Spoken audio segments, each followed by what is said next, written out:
A Caltrop is an area denial weapon designed to stop the enemy. The Caltrop is a sturdy, simple, yet effective weapon no matter its position. Its purpose was originally designed to stop elephant and donkey attacks. It graduated to stopping tanks.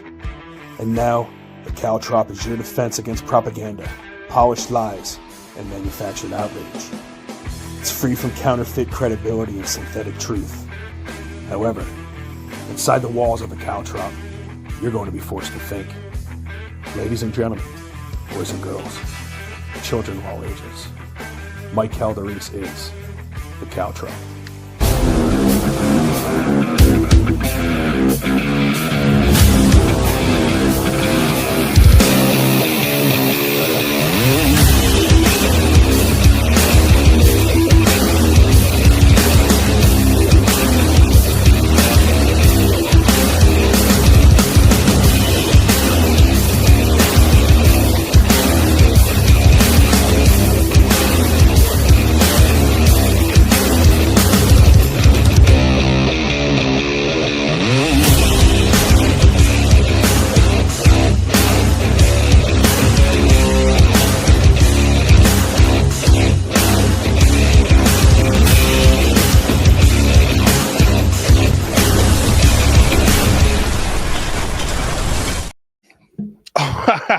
Look at me.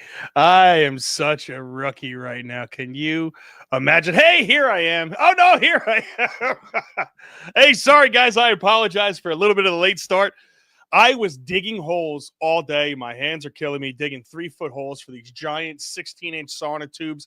I get back. I am a little bit in disarray. I have not even showered. So if you see my hair flowing, I just kind of threw some water in it, put it in there. I am still sitting in the same underwear I worked in. That's how much that I care about you guys to get this show off on time. And do listen, there's a lot that happened over this weekend. We have a lot to talk about, and it's not just politics. I mean, if you look at it, we have a stabbing that went on in Heroes, and it's amazing watching that story transgress because it doesn't follow the narrative that they want. Okay. I mean, the narrative is completely flipped on its head on this one. That story is an absolutely amazing story. But it's a lot of people got injured. I don't think I heard any deaths yet, but we will get to that. Listen, we have Trump's tariff deals. This guy is honestly delivering on everything he said tariff-wise. He didn't deliver on Epstein, but he is really pumping in the money. And to me, I give a shit a lot more about the money than I do the Epstein deal. I cared more about the bad look, which is continuing to haunt them. We will talk about that just a little bit. We have Hunter Biden, the ultimate crack salesman. If you haven't heard that, I mean, it's very long. I'm trying to get through it, but it's very interesting. Crack, like Hunter, I think would be one of the smartest people on the left, besides, the guy who had the stroke. Yep. We also have a baseball dad. This story really drives me crazy. I want to talk about this. Kid did a bat flip after a home run. Dad sued. We're going to get to that story. That, to me, spells everything wrong with Little League Baseball and parents and the whole 9 yards. I mean, it's just, that really pisses me off, honestly. And then we have a little bit of split. I've been listening to a lot of different people since when the bombing of Iran happened and a lot of these things. And you heard about a rift between Trump and Netanyahu. I heard it from a lot of different sources. I never brought it to you because people saying that they have sources of what Dan Bongino did and what all these people did to you guys. And I don't want to sit back and say, well, I have my sources unless I'm dead right. Today it was funny because I went back and forth with the Brick Mayor. And she's basically denying that, they have a retaliation policy and all this and denying what I had. Other outlets didn't want to go with it because they were anonymous sources. These are people that I know, and it was a lot of different people telling me this, and the same exact story. When you start seeing the same exact story emerge, that's when you know when something's up. But I'm not going to give you that, hey, my sources told me this, because I don't know. I don't know who to trust with these guys when they're telling me this, and I don't have any direct sources. I'm not trying to blow smoke up your ass like that. But that story is very interesting with the Netanyahu thing because you're starting to see it play out. Netanyahu is denying that starvation's happening. Trump is admitting that starvation's happening. I think going to Europe, seeing all these guys, getting their perspective on it, almost swayed Trump a little bit because he came out and we're going to get to that, how he is kind of going against Netanyahu was very interesting. But let's get this show started with the mics right.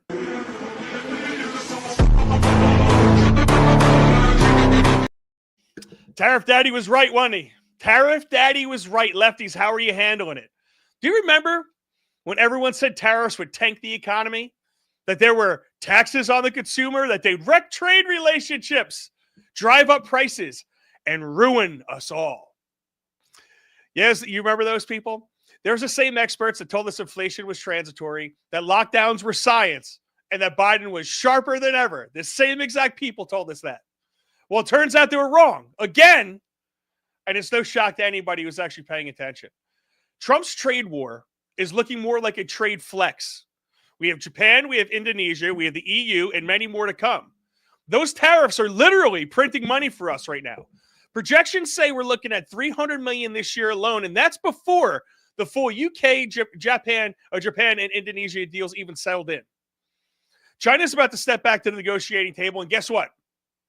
We're holding the leverage, not because we begged, not because we appeased, but because we charged at them. We charged them at the gate with a damn invoice. Tariffs are not built into price guarantees, or tariffs are built into price guarantees, many of which don't even affect the consumer, like the media cried about. These countries can afford it, and they know that because they have ripped us off for so long. They've been absorbed. They've been offset. They've been accounted for, which is why, surprise, surprise, the U.S. didn't crumble and prices didn't go crazy. The experts were wrong, and Trump was right again. And how many times do we hear higher prices? These are taxes, all from Democrats who never saw a tax on Americans they didn't like. They're like a 500-man sitting at a buffet of taxes, and they love them all. They're eating all of them. Trump, however, needs to stick to this type of stuff. All the other garbage, the unforced errors, you take this, they take away from this great weekend that he had. All the Europeans are saying that they caved. Even the left-wing media concurs that they caved. But they are still pushing that fear porn that hasn't revealed itself, which is the Epstein list. This is what Trump is good at. This is his zone. Trump, focus on this. It isn't about trolling the media with true social memes. It's about beta male Democrat, or it's not about beta male Democrats with the econ degree. It's about building the strongest economy on earth with a sledgehammer and a calculator. Trump's the best deal maker in the world that we've ever seen since Ronald Reagan picked up that phone. And when he's locked in on trade, he doesn't miss. He flips the chessboard, resets the game, and dares you to call his bluff. It's the art of the deal. He is fully aware of everyone's position, exploits it fairly, and to where everyone can succeed. And he closes billions of dollars of deals for America in investment money alone, which is already the trillions. Liberals, that is trillion with a T. That's how much money he has brought in, and just here, take our money. So to all the critics, how's the humble pie taste with a side order of U.S. Steel? Where's all the Harvard economists and pundits and lawyers who know better?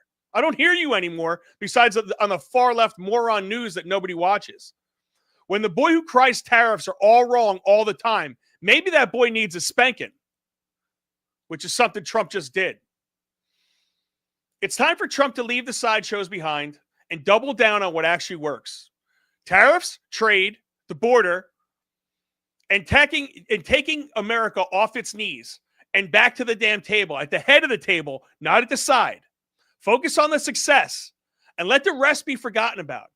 But like I predicted, the left is going to hold on to Epstein like the bedsheet noose that they claimed he killed himself with. Big weeks like this cannot be overshadowed by pedophiles.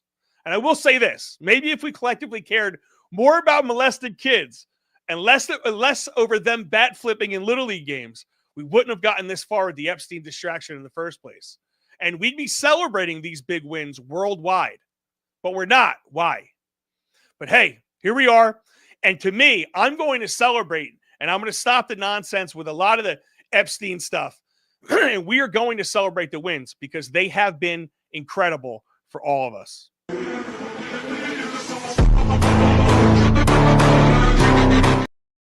Wow. That's what happens when you are writing that, and you didn't proofread very good. I didn't proofread it very good. I didn't have a chance to reread that one time, and I stumbled on that. I apologize. But what are you going to do, guys? I'm trying to wear way too many hats right here, but I absolutely love it. I'll tell you that much. Let's see. Let's get to chat. We have Yankee 68 always there. Jersey Abe 69. Hey, Jersey Abe 69. I got my court orders today there, buddy. I got my court orders. Cannot wait for that. Yeah, that's going to be fun. Boondock Guy, let's go. Boondock Guy. A Calories, what you doing? I love the left news. A Calories, everybody do me a favor. Say happy birthday to A Calories. That is my brother in the chat. He is old as fuck. I mean, when I tell you he is old as hell, which, I'm already only 3 years behind him. So I guess I could say if he's old, I am old. But what are you going to do? He is the one I would actually call in to talk about all these tariffs and stuff. He does a lot of financial issues. But everybody, tell my brother happy birthday, because he is. It is his birthday today. I'm not gonna reveal his age. He's like a woman with a fine wine. But let's just hit on this tariff thing, because I want. You hear a lot that's going back and forth. You're hearing a lot from the left. You hear a lot from the right, and I love doing this type of stuff because I want to hear, especially A Calories, put it in the chat where you think. The financial world is looking at this, because it seems like everybody that went crazy over the stock market, when everybody sold and it dipped, it seems like the smartest people bought the dip. Correct me if I'm wrong, and now everything's rebounded. It seems like the markets really enjoy it, but we'll figure that out. This is Scott Besson. He's being asked if the 15% is the floor. I want to ask you about this 15% tariff rate. Is that the new floor now for trading partners when you're going into these negotiations? Well, I think it's very important to know that 15% for Japan for reciprocal tariffs for autos, that is a different kind of deal, but because the Japanese proposed a very innovative solution. We've been working with them for months, the trade team, myself, Ambassador Greer, Secretary Lutnick, and they came to us with the idea of a Japan-U.S. partnership where they are going to provide equity, credit guarantees, and funding for major projects in the U.S. So they got the 15% rate because they were willing to provide this innovative financing. So that's what he was saying. So the 15% rate is because they were proposing the innovative financing. It seems like if you give America a whole shitload of money, Trump's going to go, all right, cool. Hey, listen, I want a couple $100 billion out of you. I want a couple $100 billion out of you. You need to kick that up about 250 more billion, and we could work. And all of a sudden they start doing this. And it's very interesting to listen to all this, because I got to tell you, I heard a lot of different people talk on this.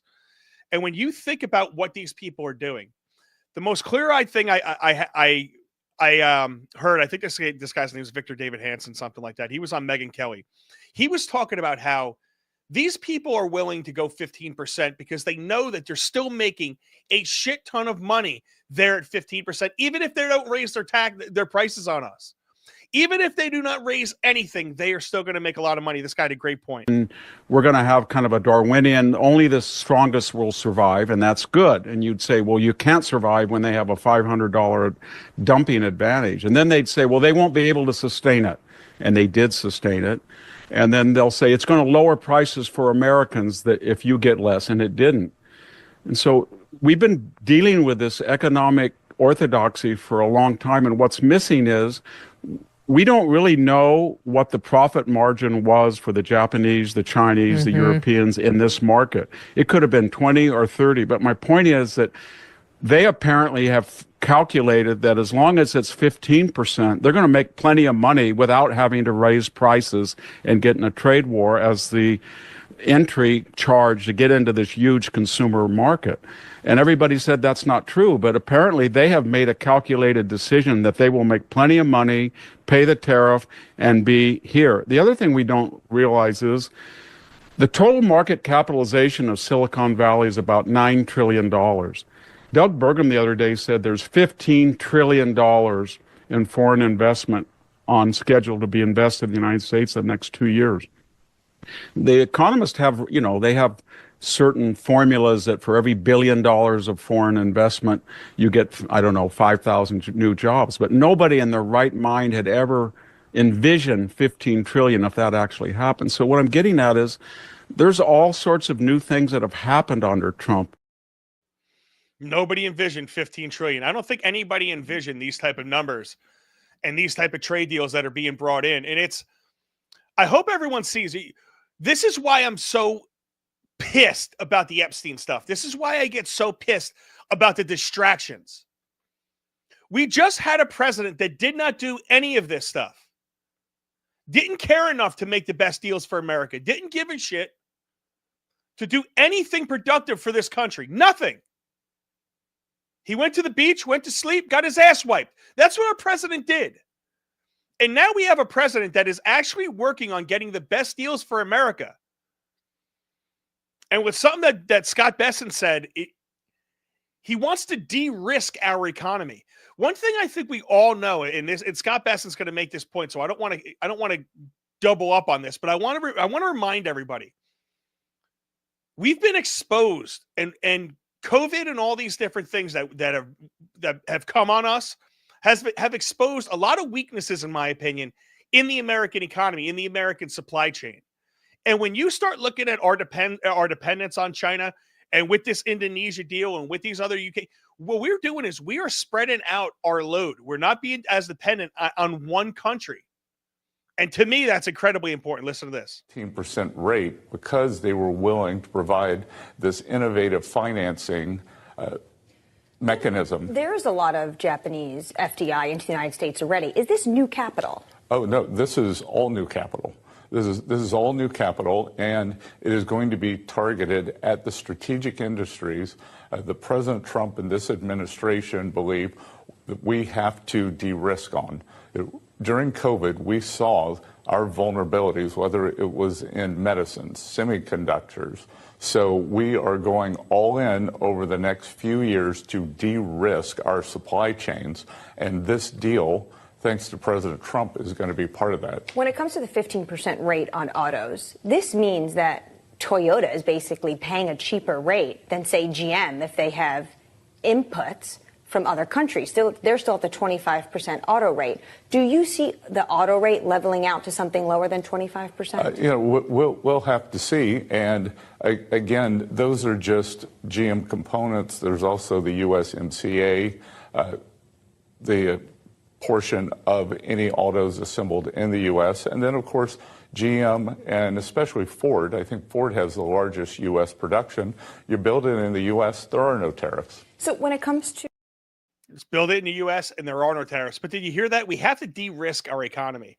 And I think that's something that nobody really even wants to talk about. And when we start talking about a lot of this tariff policy, there was a lot of fear. There was a lot of, oh my God, this is going to crash everything in China and there's going to be this trade war and all that.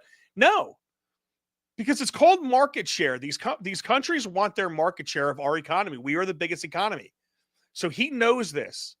And when we de-risk our entire economy to where we're not depending on one country, God forbid that they lock us down again. I don't see anybody doing that. I see, a group of people doing that, but I think we've learned our lesson, right? But the next thing that comes around, we cannot be as vulnerable as we was, because I got to be honest with you, it was embarrassing watching cops guard toilet paper at the Costco's. That was embarrassing. Can we all just admit that was completely embarrassing? So I guess everybody's saying happy birthday to 8 calories. Rhino FTC is in the chat. Welcome, Rhino. And where was my boy? It's Johnny69 says, let's fucking go. Let's fucking go. Hey, it's Johnny69. I've been waiting to show this. Everyone's heard this. Let's take a quick little detour really fast. Everyone's heard about this, how the lightning bugs, everyone was saying that we weren't going to see any lightning bugs for the longest time. And I got to tell you, this year, I don't know if you've noticed an uptick in them. And I was really disappointed because we loved lightning bugs. What I used to do with lightning bugs as a kid was beat them with a wiffle ball bat. And we had so many of them that when you would hit them, you actually turn your bat into a glowing bat. Yeah, we did that as a kid. So, it was one of my prouder moments. If we're being honest, you could fill that thing up.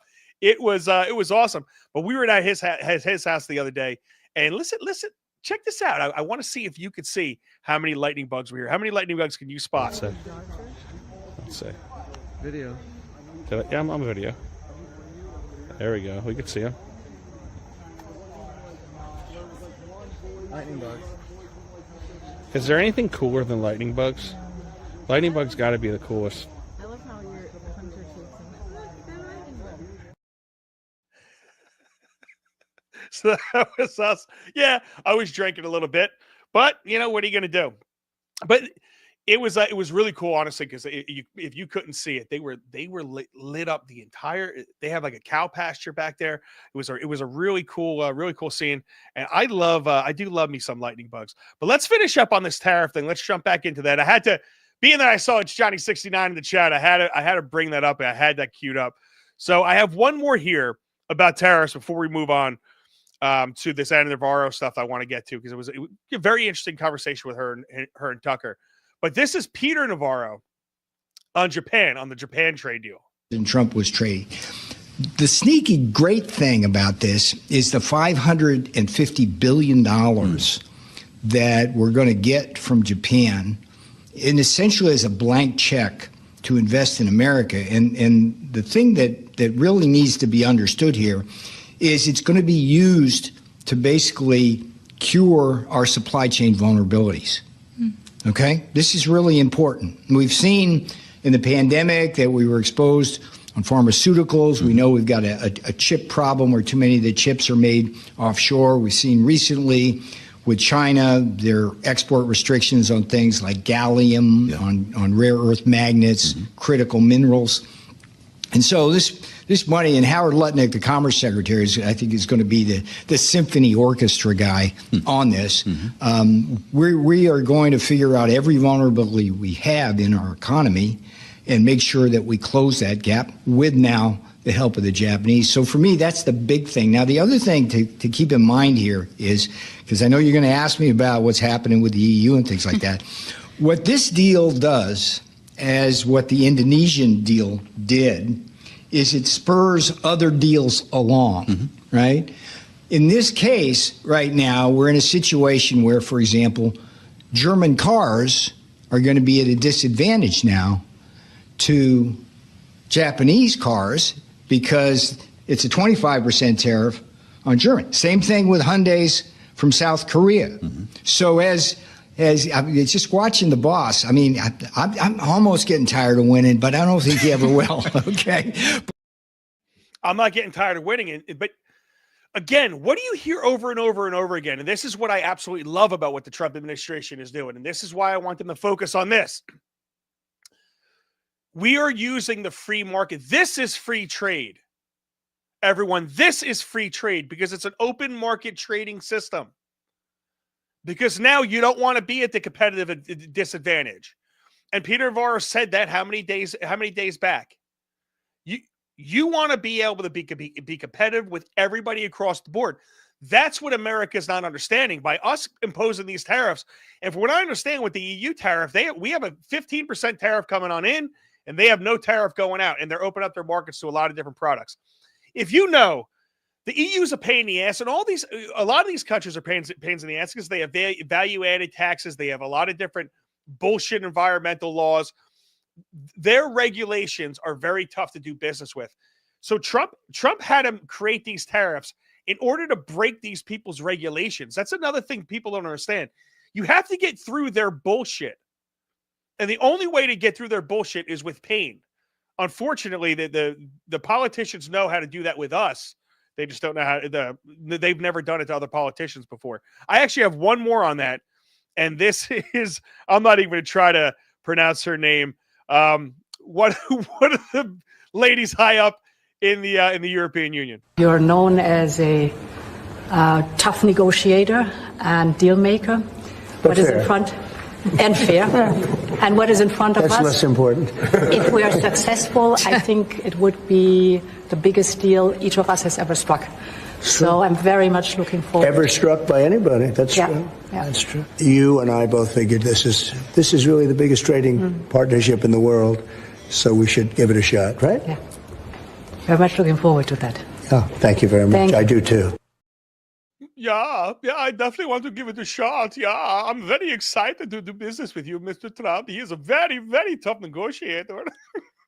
I've been working on my German for you. Yeah, I'd like to give it a shot. Yeah. I can say, yeah, I've gotten right there. But hey, what do you guys think? Do you think it's going to hurt you? I got to tell you, one of the things that I definitely heard, and this was from some of our Beer Viking mead friends, they felt the tariffs. They felt the tariffs on some of their bottle prices.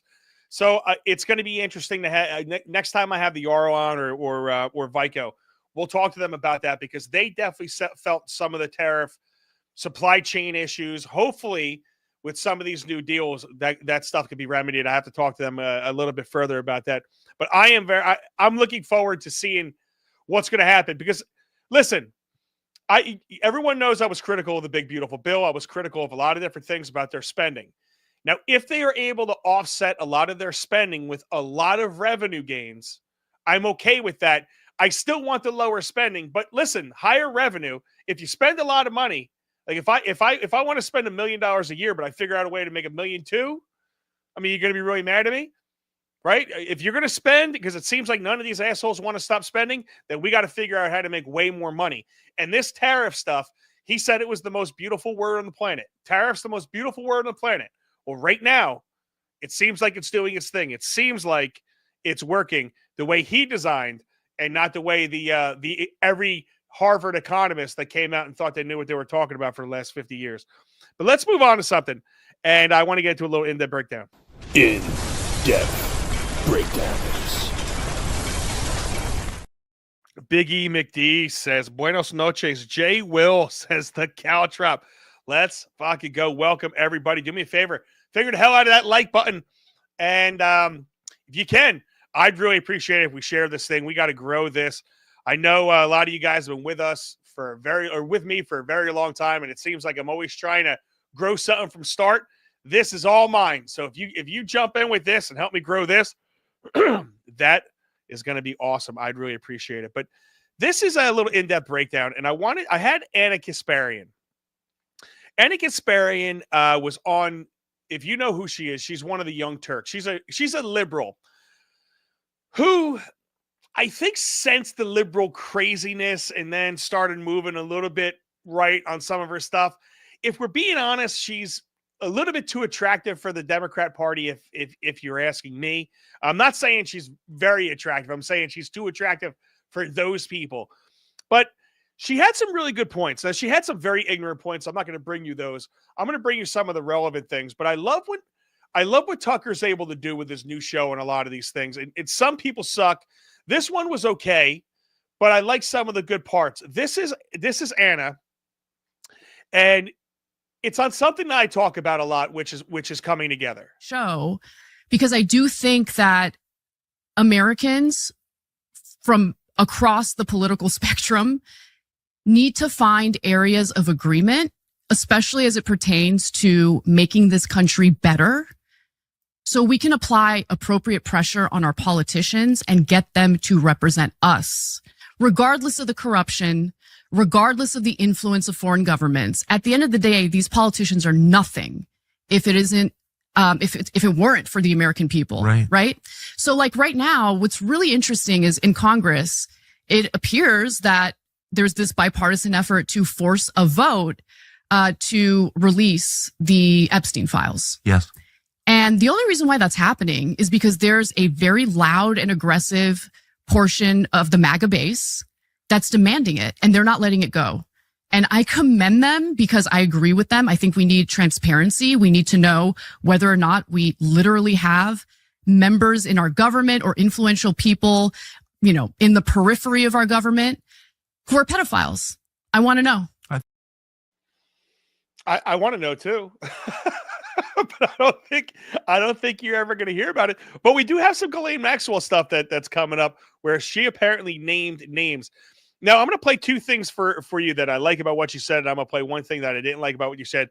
She says this is about 2 minutes. This is on her changing her positions. Now, this to me is an important thing, and I'm playing it really for the liberals out there, because you have to self-evaluate your thoughts. You have to see, like, did I support this and did it work, or did I support this and did it not work?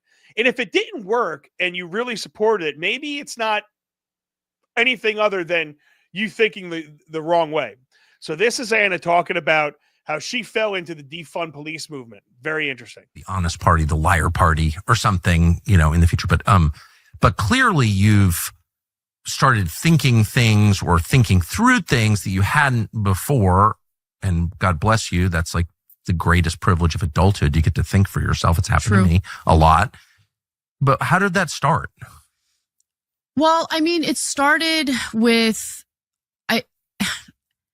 it started with like personal experiences, and it often does, right? Like often your policy preferences will slap you in the face, and then you're like, oh, I don't like that, you know? Right. No, I get it. You know, because sometimes there are unintended consequences. I'll give you a specific example. So I was very much supportive of the defund the police movement in 2020. And it was because, you know, you see this video of a man like dying on camera with a police officer refusing to like, you know, ease up on him. And it really made me angry. I felt that it was, whatever you think about George Floyd, I don't care, right? Like what was happening in that moment in that video was so disgusting to me and so unjust. And so I was like, no, I totally bought the narrative that it's not actually about like abolishing police. It's about, you know, taking some of that funding and investing in social services or in social workers. So social workers respond to certain calls instead of the police.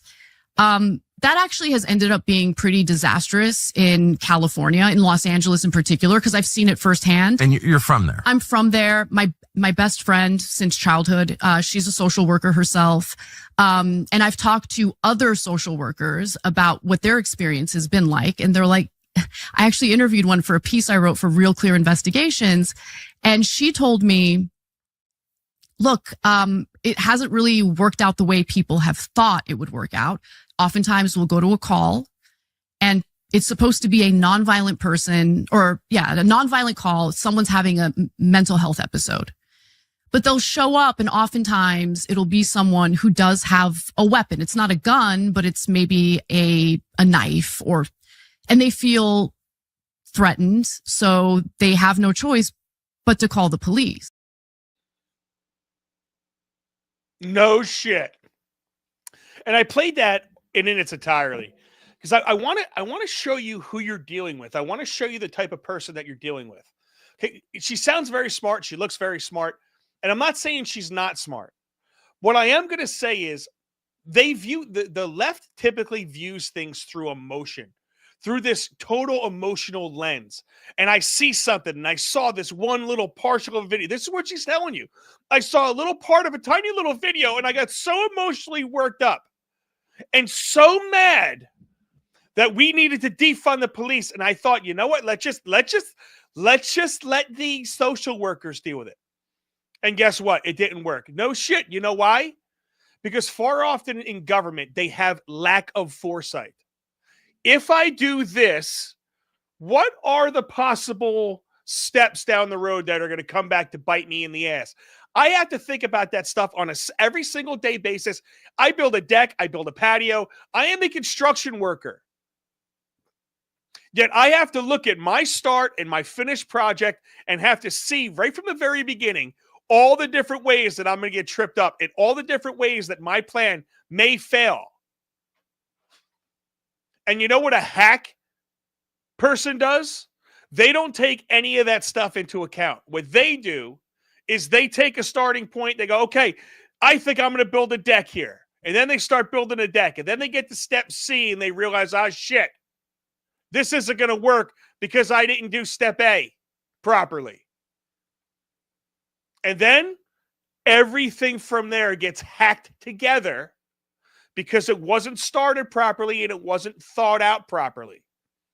This is your government. This is what your government does on a day-to-day basis. And what she just described to you guys is that lack of forethought in the left party because of their emotion. This stuff wasn't hard to decipher. She acts like, oh, her party made this big mistake. There was people like me that were yelling, this is the dumbest shit I've ever heard in my life. What do you think's going to happen if you just send a social worker to crazy people's houses? This isn't hard. These things are not hard to understand. But she had some giant revelation to herself. And then I heard this because it's like, I listened to this stuff so I could try to understand how these people think. And I don't know if they do. I'm like, it's so hard to take these people seriously. And I want you to listen to this because Tucker asks her a very, very, very basic question. And I think they go to the buffet of word salads. I think this is what all left-wing women, I think they're taught this shit in college. I don't know who's teaching them this, but it's bad. Listen to this. Not to get too philosophical here, but what does it mean to be conservative or liberal, like at this point? Well, I don't think that the political labels that we currently have in this country make much sense anymore, to be honest with you. I've noticed, yeah. But I'm talking about like traditional conservatism. I believe in reproductive rights to a point. Right. I know that you're anti-abortion. Big time. Yeah. So like that's a disagreement we have. Right. And I'm not at all going to like come on this show and capitulate on my beliefs. Right. But I think that those are important issues. I'm not minimizing them. Right. But I feel that we can't even really engage in a real debate about policy or specific issues unless we know we're living in a sovereign country and we have a government that actually has interest in representing us. Right. Because it doesn't really matter otherwise. Right. If, people keep voting for different things, but get the same result. Exactly. Then the system is fake. And that's the point where people start to go crazy and do radical, violent things, which I'm completely opposed to. I just want to say that. So I completely agree with what Tucker said at the end of that. But did you hear the answer? Like, what is conservative? What is liberal? What does that mean to you? I think if you cannot fundamentally tell me what you think a liberal is and what you think a conservative is, what are you doing talking politics? And to take that jumbled up word salad, I'm telling you, they teach this in some time. I don't know how what's a conservative and what's a liberal, and somehow in 3 sentences we're talking about reproductive rights for women. I don't know how they do this stuff. I don't know how people listen to this absolute trash, but I'm trying to understand these people. The only thing I can understand is that a lot of them don't think past their vagina. Unfortunately, Coach Patterson says, free the homies. Free the homies. Mama Duke says, me too. I hate the pedos. I definitely hate the pedos. Jay Willen says, I hate to tell everyone what you think or hope there is with the Epstein is not there. It's not there. And Trump is just feeding it with saying like, hey, I think Biden planted some evidence on me. Let it, man. Just try to let it die. Try to let it die. That's all I got to. And Jay Will says he didn't die on camera. No, he definitely didn't. Coach Patterson, everyone does that. You have seen small clips and jump to what you feel and not see the entire picture. I 100% agree with you. I think everyone does that. And I think when that happens, Coach Patterson, I think that's really when our biases really expose themselves, because I think we see what we want to see. And I think we see what the narrative and what we believed, and we fill in a lot of the blanks that they should have showed us from the beginning, because they only take a clip and they send it out to you. But they don't give you the entire thing, and we fill in the blanks with our own head. And I think that's a big part of the problem. And let's talk about something about this while we're kind of on this ticket. We had a stabbing in Michigan. I think it was what, Detroit, Michigan, something like that. This guy, it was Michigan. It was a Michigan Walmart. This is the guy that did the stabbing. All right. Your typical maniac, lunatic white dude. All right. That is, if he was like, if he was a kid, he'd be a school shooter. This is the type of dude. I mean, his arrest record is lengthy, but this is your stereotypical piece of shit white guy. And now your hero throughout the entire thing is this man, and I love it. This is Derek Perry. He's the hero. He stopped a lunatic that stabbed 11 people in a Walmart in Michigan. I think he is a veteran of this country, and the narrative is unbelievable. And this is one more for it. The suspect faces terrorism charges in the stabbing. So this guy right here is facing terrorism charges. Terrorism charges. with a knife. I agree with it. File terrorism charges on this guy. But I knew there were going to be terrorism charges when he looked like this. And I'm not trying to sound like that asshole who wants to bring up race and everything, but you know if it was anybody else not looking like him, it would have been spun to, it's mental health and his system has hurt him his entire life and blah, blah, blah, blah. No. This guy, it's fuck him. He's a terrorist. But the crazy part about this story, and honestly, the part that I'm enjoying the most, is you have this guy as the crazy maniac jerk off, and you have this guy as the hero. You have this guy with a knife stabbing people. He didn't have a gun, ladies and gentlemen. He had a knife stabbing people, and he was able to stab a lot of people. If he had better aim, a lot more people would have died. And this guy with a gun is the one that stopped him, along with a number of different good Samaritans. But it's just the story that good guy with a gun stops lunatic from killing more people. Thank God this man got involved. Why isn't his face all over the news? And I heard Black Lives Matter from CNN and MSNBC ad nauseum. It was every single day they would play this. They would play this, celebrating black voices. You see that on Facebook. Oh, we're celebrating black voices. Where was this guy all over the place? Where is Derrick Henry on every single one of the news channels? I'm telling you, go right now to MSNBC or CNN. I was doing this right before I got on. I was looking for their news. And I couldn't even find it. I couldn't find that guy's face on it anywhere. You were supposed to be the champions of black people. Here you have a black hero. You have a black hero that is not being talked about anywhere. You know what's being talked about? What the hell just happened? I don't know what the hell just happened. I have no idea where my box went. Where did my box go? I don't know. This is awesome. You got to love when things go haywire in the middle of the show, because I'm trying to find something and I guess I can't find it now. I don't know why that decided to do it for me. But this is what I was going to say. I was going to bring up a fight. If I could figure out how to make this work, I was going to bring up a fight that took place, I think it was Ohio, something like that, where this gigantic fight took out. Once again, white dude versus black dude. White dude gets hit in the back of the head. I wish I know what just happened here, because I can't get to my videos anymore, and this is going to kind of really bother me. I don't know what just happened, but it definitely happened. Yeah, so I guess, I'm just going to have to deal with the technical issues.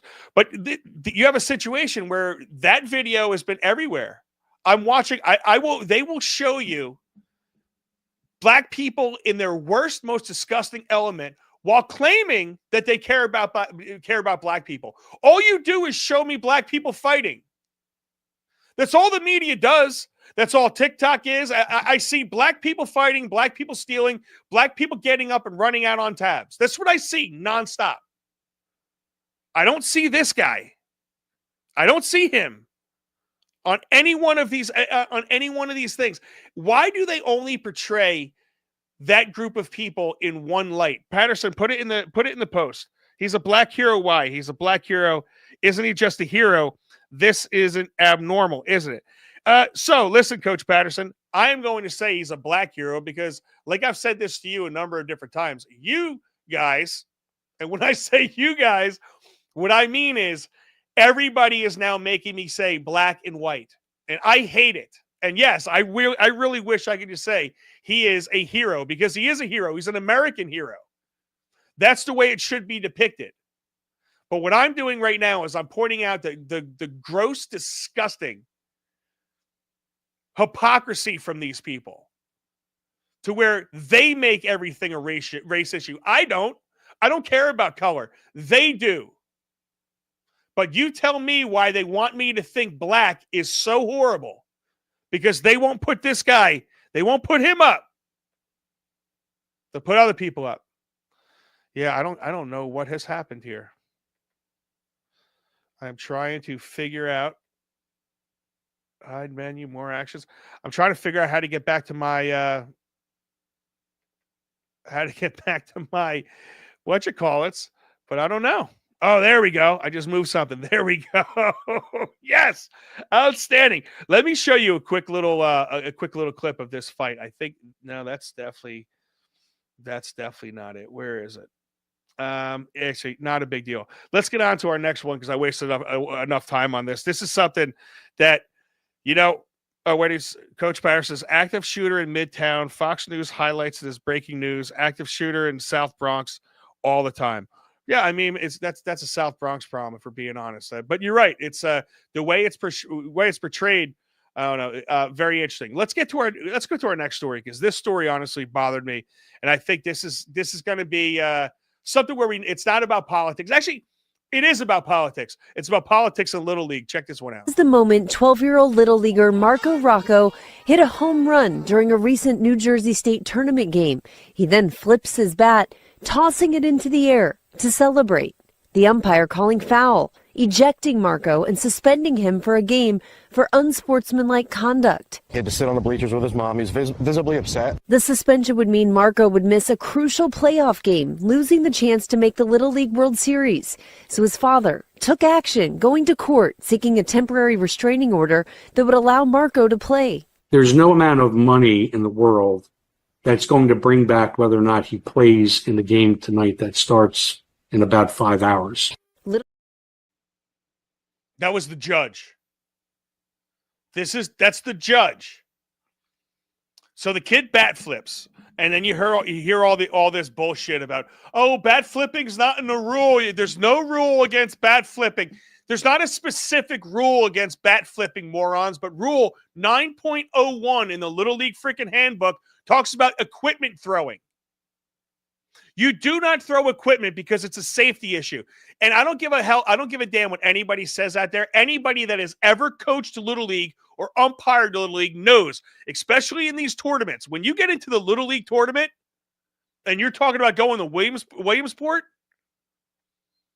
they make sure those are like the most uptight umpires on the planet when you get there, and especially in districts. Make sure they better not throw the ball or throw the bat. They'll be ejected. They make it very, very, very clear to you that you don't throw the bats. Now, the fact that they have allowed bat flipping before is ridiculous. And that's the whole damn problem with this. Because we haven't taught our kids how to act with any type of sportsmanship. We have sportsmanship rules that we let them just break. And listen, that kid should be excited. He just hit a bomb. Put the fuck bat down and run. Then celebrate with your team. You throw that bat a little bit too far up, a little bit too far out, and it hits somebody, and I guarantee you that father wouldn't want the law involved in that time. They wouldn't want the courts involved then. Oh, he was just celebrating his bat flip. But you have a father here, and let me play this asshole. How are you and your son? My son's ecstatic. That's all that matters. All that matters to me. So he's very happy. I think the result was the right result, as we set forth, and he's looking forward to playing the game. Yeah. Is he excited about it? He's ecstatic. He's incredibly happy. As a father, it's a proud moment, not to win a lawsuit, but to do something, to make your son happy. Right, but that actual, watching that go back and forth like that, was that tough on him? And it was very tough on him. He watched the whole thing. Yeah, did he understand what was going on? Yes, he's a very intelligent kid. So I mean, saying, I think it's going this way. I think it's going the other way. I think it's going good. I think it's going bad. So the win or lose, it doesn't matter. The result was a good one for us. Man, that guy's got a face that you want to just punch the shit out of. I'm sorry. You, sir, you are the problem with every Little League parent. You are the father that makes every Little League father look like an asshole. And I'm going to tell you why. Because you should have put a stop to the bat. This is the first bat flip this kid ever did, I bet. You didn't teach him sportsmanship. You didn't teach him any manners. And when I grew up, if I did that type of shit in Little League, I would have got drilled. And the umpire would have said, good, you deserve it. Maybe if you taught your kid a little bit of respect, maybe if you taught him to act like he's been there before, stop showboating. Maybe if we brought in a little bit of old school value to this, we wouldn't have a problem. But because you failed to do your job as a father, you allowed your son to endanger other people by throwing a metal bat, and then you get a bullshit judge involved. And to me, everyone's saying, yeah, the kid went 0-2 with 2 strikeouts and the team lost. They got mercy ruled. You brought that disgusting karma on the entire team. Did you have that shit-eating grin the entire time your kid's team was getting their ass kicked? You're so happy now, aren't you? Because it was all about you. Because, you'll do anything to make your son happy. What parents like you don't realize is you're not going to make them happy by teaching them to act like little pieces of shit. You're going to make the kid happy when he understands consequences to his actions. That's it. You have to take responsibility for your actions. And I'm going to say another thing about this. To the coach that coaches this kid. And I'm sorry, I didn't want to make it seem like this kid's a little piece of shit. What I'm trying to say is you teach your kids bad behavior, you're going to get bad behaviors. And to the coach, you, sir, ought to be ashamed of yourself that you allowed this to take place. If that was my team and that kid got ejected from the game and the judge forced this kid back into play, I'm not playing him.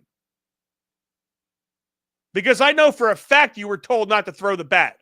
And if you play on my team and you toss the bat like that and you show up to pitcher and you embarrass the shit out of the pitcher who is also 10, 11, 12 years old, this is everyone cares about a kid's feelings until he gets a home run ripped off him and a fucking bat thrown in his face. Oh, yeah, then we don't care about the kids then. And listen, I think this type of stuff, you should act like you've been there before. I really don't care. Jay Will says, there's a point there with the coach. However, it's to the discretion of the umpire as it is in the rules. Yes, it's a discretionary call that they make very clear not to throw equipment.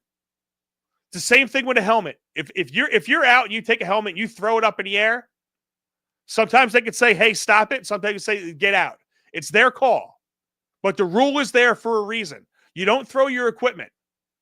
And if you don't want to put that discretion in the umpire's hands, don't leave it to them. There's a reason why you act right. There's a reason why you swing on a close pitch with 2 strikes. Because you don't want to leave it into that umpire's hands. Because balls and strikes are his discretion as well. This is what people don't realize. Discretion is almost every fucking rule in baseball. It's all discretion. Sorry, this one gets me crazy. Coach Palace said the one valid point that they made in court was that Little League Baseball had an advertisement on television that the kid bat flipping on his highlights encouraging that behavior. Yes, I completely agree with you, Coach Patterson. I agree with that. This is why everything we're teaching these kids growing up is in this TikTok culture. He knew throwing that bat up in the air, whatever's going to happen, and then his dad did this shit, it was going to go all over the place. That's why I'm not saying anybody's names. Because this is what these people want. We have taught these kids to grow up in this type of asshole culture where we don't teach them any type of respect. And that's the one thing, let me tell you something. That's the one thing when I see every single one of the videos that you post, your son plays the game with respect. You teach him the right way. I taught my son to play with respect to the game. Vincent would never, if he hit a home run, he dropped the bat and he ran. Now, Vincent also was the one where he'd push his teammate into an end zone with a touchdown, and he doesn't touchdown celebrate. He would just turn and walk away like he did that before. He wouldn't go crazy. This is what we're supposed to do. Now, I think there's a fine line. Not a fine line. I think you have a lot of good fun. Celebrate, but you could do it in a way where there's some type of level of sportsmanship. And we don't have that. You can leave the unsportsmanship bullshit for basketball. Last one on this. Let's see if any ones that I miss. Jay Will says, I coached All-Stars this year, and I could tell you throwing equipment, specifically bats, was emphasized as something likely to result in an injection. They don't say if the teams had been warned before the game. So exactly, that's my entire point to the thing.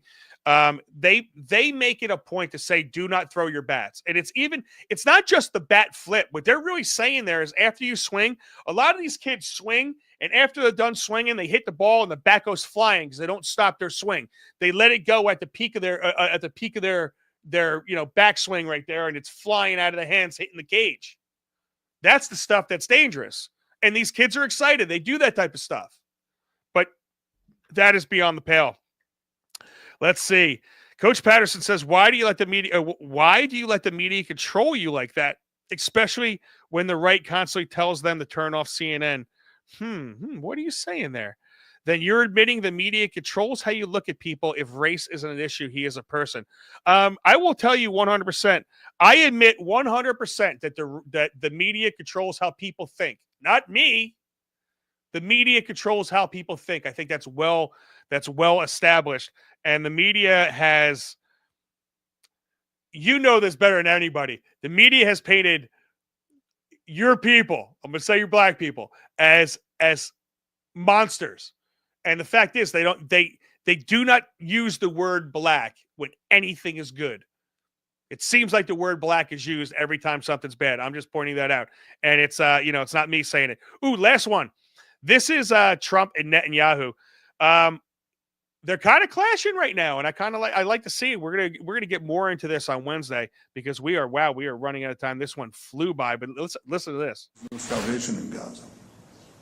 We enable humanitarian aid throughout the duration of the war to enter Gaza. Otherwise, there would be no Gazans. We can save a lot of people. I mean, some of those kids that's real starvation stuff. I see it, and you can't fake that. So we're going to be even more involved. There's real starvation stuff. There's no starvation. Who are we believing again? I'm believing Trump on this one. I think 100% you don't have a war without starvation. I don't give a shit what anybody says. I think Israel is very slow in getting it in there. I think Hamas is stealing it from people. I think the people in Gaza, the regular ass citizen, I do feel bad for them for what they're going through. A lot of the times I do think that they chose this life. So it's a very difficult thing to kind of rationalize. But you know what? I didn't even get into some Hunter Biden stuff, man. All right, really quick, we'll go a little bit over. This is where is Hunter Biden? So Hunter Biden, I got to tell you, he sounded like the greatest crack salesman on the planet. I don't know where this is, but is this one? That was a really good story. I should have got that. We have so many stories in here. I'll get to the next time. But where is Hunter Biden? I didn't even get to this. So Hunter was on an interview somewhere with this guy where he really did legit sound like the greatest crack salesman on the planet. Not it either. I am sorry. I'm trying to find it. I don't know where this is. I'll have it queued up for you on Wednesday. I guess I lied to you in my thing. If you haven't seen that, go find that because Hunter Biden. I can't believe that's not in here. Maybe I had too many things queued up in this thing here. I don't know. But Hunter Biden, man, he really made crack sound like the safest, most healthy thing that you could possibly do. He's like, no, crack is great. Believe me, I swear to God, crack is the greatest thing you could ever do. All it is like Coke and sodium bicarbonate, and then you heat that up, you get out all the impurities, and what you're left with is just wonderful, wonderful crack. And then I really don't even want to talk about it because it's so fucking good. I'm going to get crack euphoric without even smoking crack, and then I'm going to immediately have to run out and smoke it. This is how good of a drug this is, but it's really good for you, being that you can't even think about it without resisting it. Trust me, I could think about weed and go, you know what? I'm not going to go digging weed out of the fucking carpet to smoke it like this guy. But if you haven't seen that interview, I highly encourage you not to watch it. Not to watch it at all, because that's going to fuck with your mind. That guy, believe it or not, Hunter is, dude, he's like crack intelligent. It's very weird to listen to. You know, it was kind of like listening to the Viking helmet guy on January 6th. He got out and he was like this well-studied fucking crazy. Like he's been in training all for fucking 9 months. It was very interesting. Hunter Biden, I think he would have been a better president. Even all cracked up, you know, it's the presidency is really not cracked up what it's cracked up to be. And Hunter would have cracked it up really good. He is one of those guys, man, where he definitely made crack sound just like, you know, like it was chocolate. It was absolutely phenomenal. Last quotes by everybody in the chat. Coach Barrett says, yes, but you can't advertise behavior that is an illegal act. Yes, I agree with you. You cannot do that. Absolutely ridiculous. Yankee 68 says proper decorum is missing from a lot of humanity. I completely agree with you. Proper decorum is missing from everybody. We saw it, and that was the thing I just showed you. That was the fight. I'll play it.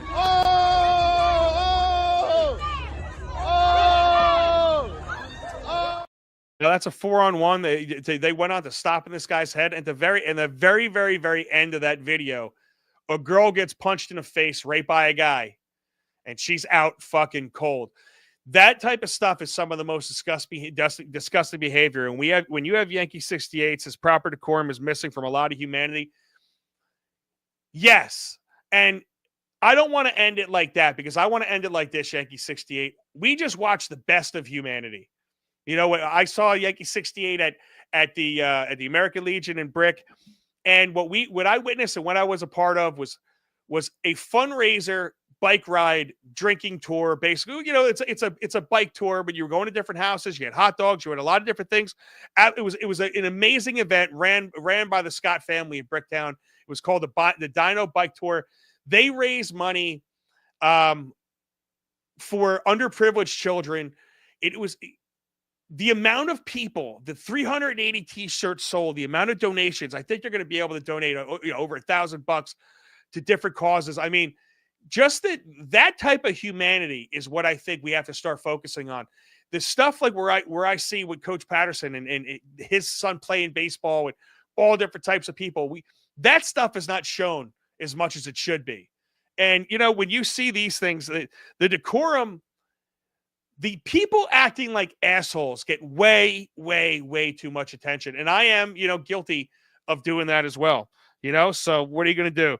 Coach Barrison says there was a crackhead mayor in D.C., Marion Barry.